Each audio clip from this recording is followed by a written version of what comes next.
존재 존중 15. 아주 나쁜 영혼의 장사치. 자아실현, 인연, 만족. 현대에서는 개인의 자유로운 실현이 아주 높은 가치를 차지합니다. 선생님께서 말씀하시는 가족제도의 질서에서는 자유가 제한을 받습니다. 선생님에게는 자아실현이 어떤 가치를 갖습니까? 자아실현이라는 단어와 연상되는 것은 나는 누구와도 관계없이 산다 또는 나는 인정사정 볼 것 없이 한다 등입니다. 프리츠 펄스는 다음과 같은 의미의 형태의 기도를 내놓았습니다. 이것을 기도라고 할 수 있다니요. 나는 나의 일을 한다. 너는 너의 일을 한다. 너에게 상관되는 것은 나하고 관계없다. 나는 나의 길을 간다. 여기에서는 인연이 부정되고 있습니다. 희생이 다른 사람에게 강요됩니다. 저는 이런 자아실현자들을 아주 나쁜 영혼의 장사치들이라고 부릅니다. 또한 우리는 그들이 자아실현이라는 것을 통해 아마도 운명의 얽힘에 의한 구계자 역할을 한다는 것을 봐야만 합니다. 아버지나 어머니가 그 배우자와 애들에게 이제부터 나는 내 삶을 살겠다. 너희에게 어떤 일이 일어나든지 나하고 상관없다. 라고 말하면 이는 가족들에게 범죄와 같은 경험이 되어서 한 아이가 그 때문에 속죄합니다. 쉽게 가정을 버리고 떠나면 아이가 죽는다든지 자살한다든지 중병을 앓게 됩니다. 인연을 끊고 자아실현을 할 수 있다고 생각하는 것은 얼토당토 않는 것입니다. 소위 자아실현을 한다는 사람들은 단지 자세히 볼 필요가 있습니다. 그들은 가벼운 무게를 가집니다. 선생님은 어떻게 그걸 아십니까? 저에게는 단지 하나의 상입니다만 무엇인가 거기에는 있습니다. 그가 얼마나 힘이 있는가 느낄 수 있습니다. 예를 들어 가벼운 경우의 사안들은 그에게 가지 않습니다. 왜냐하면 그들은 이 치료자가 그 어려운 사안을 취급할 수 있는 충분한 영적인 무게가 없다는 것을 느끼기 때문입니다. 그러나 이 치료자가 어려운 고난을 겪고 난 후에는 다른 환자들도 그에게 오는 것을 알 수 있습니다. 그는 다르게 느낄 수 있습니다. 그리고 환자들도 더 커진 그의 영혼의 무게를 알아차립니다. 치료자는 그가 스스로 과정을 겪고 고난을 이겨낸 것만큼 치료 행위에서 성공할 수 있다는 말씀이십니까? 네, 이는 또한 나이와도 관계가 있습니다. 영혼의 무게는 나이와 함께 성장합니다. 어렵고 깊은 일은 단지 오래 산 노인만이 할 수 있습니다. 젊은 사람은 가벼운 일을 함으로써 점점 그의 능력이 향상합니다. 그렇게 될 수도 있고 되지 않을 수도 있습니다. 평소의 일을 완수함으로써 됩니다. 자기 앞에 주어지고 삶이 그에게 요구하는 평소의 일을 함으로써 영혼의 무게를 갖게 됩니다. 특별한 것을 찾는 사람은 가벼운 무게를 갖습니다. 자아 실현을 한 사람들은 작은 특별한 무게가 있다고 하신 것은 너무나 단언적이 아닙니까? 소위 말한 것을 주목해야 합니다.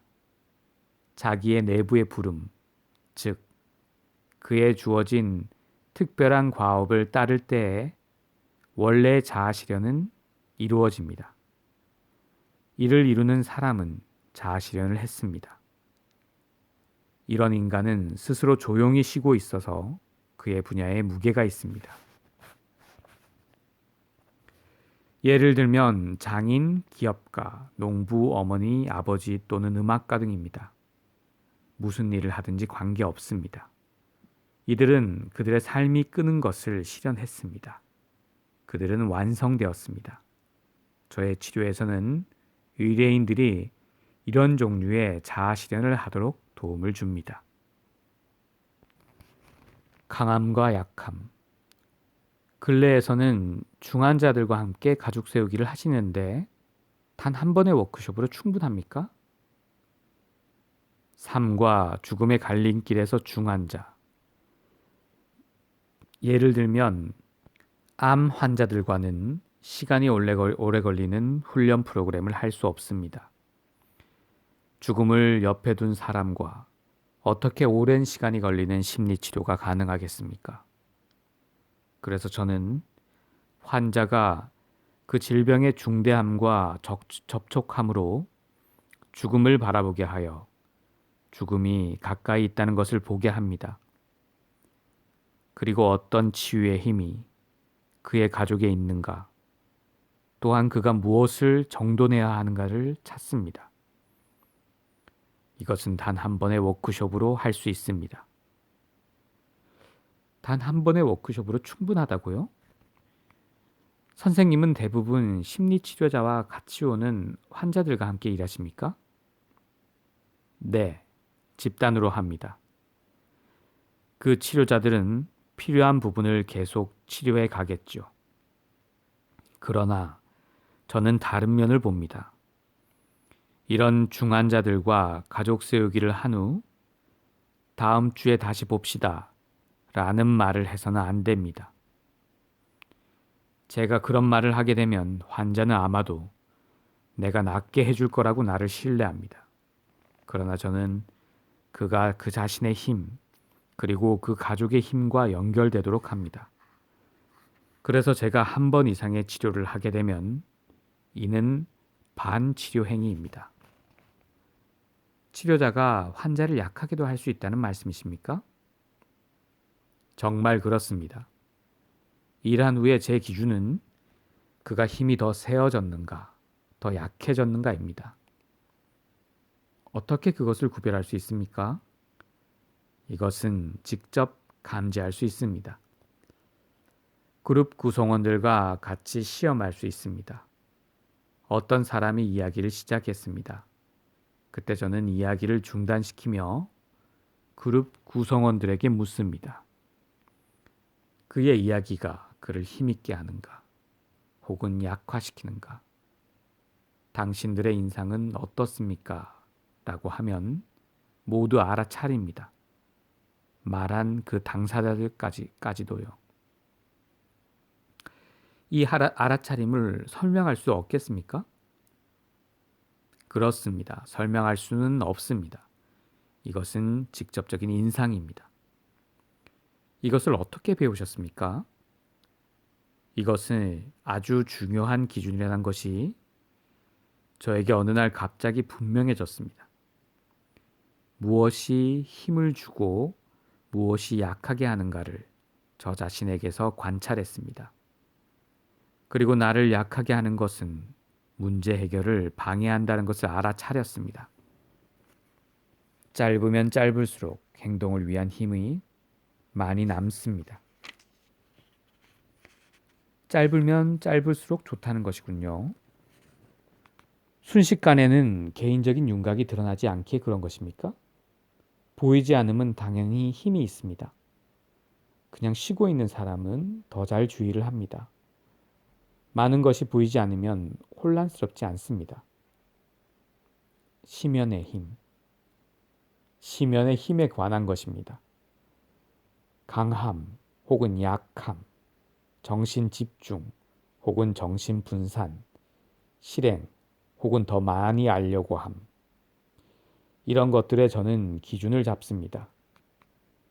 기본적인 판단 기준은 약하게 하는가, 강하게 하는가입니다. 에너지와 관계가 있습니까? 그렇습니다. 에너지가 꽉 차면 저의 치료는 끝납니다. 그렇지 않으면 에너지가 약화합니다. 어떻게 그 효과를 조사하십니까? 환자와 대개 한 번의 워크숍을 하신다고 하셨는데 그게 효과가 있습니까? 왜 제가 재확인을 해야 합니까? 재확인하면 결정적인 것이 내 손 안에 있는 것과 같이 저는 행동한 것입니다. 환자가 꼭 건강해져야만 하는 것은 아닙니다. 그의 운명이 어떠한지 저는 알 수가 없습니다. 그가 그의 운명을 바라보도록, 예를 들면 죽음을 보도록 저는 도움을 줍니다. 치료에 힘이 오도록 도움을 줍니다. 그의 운명을 바꿔놓는다는 생각은 저에게는 가당치도 않습니다. 선생님의 일은 과학적이 아니죠? 심리치료가 도대체 얼마만큼 과학적이냐는 질문이 다시 대두되는데요. 가장 큰 효과는 치료의 순간에 볼 수 있습니다. 얼굴이 환해진다든지 편안해짐을 보인다든지 하면 저로서는 충분합니다. 중환자들이 세우기를 한 후 양호해졌는가를 어떻게 과학적으로 증명할 수 있겠습니까? 의사의 치료를 받고 있을 뿐만 아니라 그들은 아주 많은 여러 가지의 영향을 받습니다. 1년 후에 더 좋아졌다면 가족 세우기의 영향만은 아니죠. 다시 한번 운명에 관해서 말씀드리고 싶습니다. 선생님의 방법은 우리는 운명을 바꿀 수 있고 모두 행복을 찾게 할 수 있다는 심리치료 발달의 믿음을 깨시는데요. 네, 저는 그것을 합니다. 이 발전의 상상은 이 세상에 작용하고 있는 힘의 위대함을 잘못 알고 있습니다. 이 세상이 잘못 만들어져 있어서 우리가 이것을 잘 되게 하려고 부름을 받았다고 말하는 사람들이 정말로 있습니다. 그래서 심리치료가 퇴색하고 있다고 보십니까? 저는 심리치료를 차라리 영혼에 대한 배려로 봅니다. 저는 다른 사람의 영혼을 위해서 일을 합니다. 그렇게 함으로써 그가 힘의 원천과 연결되게 됩니다. 종교적이고 영성적입니다. 그를 그렇게 놓아둠으로써 그는 내부의 평화를 느끼고 그의 운명과 공명하면서 죽음까지 갑니다.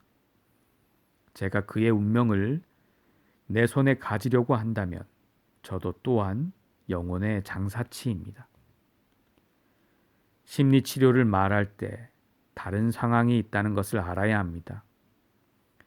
공포증의 환자는 행동요법식의 치료를 받아야 합니다. 이때 취해진 요법들은 분명히 드러난 문제들을 다룹니다. 그리고 과학적으로 그 요법들의 성공 여부를 검증할 수 있습니다. 이때 치료자는 행위를 하며 이 행위를 하려는 것은 정당합니다. 그러나 삶과 죽음에 관한 문제, 중병 또는 죄에 관한 문제는 그렇게 할 수 없습니다. 그래서 실제가 도움을 준다는 것이 선생님의 중요한 말씀 중에 하나군요. 네, 드러난 실제입니다. 저는 아무것도 하지 않습니다. 그 사람이 중병에 걸렸다거나 죽음이 가까이 왔다고 드러낼 뿐입니다. 혹은 죄가 계속 속죄를 기다린다고 저는 논쟁하지도 이해시키지도 않습니다. 드러남으로써 효과를 발휘합니다. 이렇게 인식된 실제를 인정하는 자는 위대합니다. 감사합니다.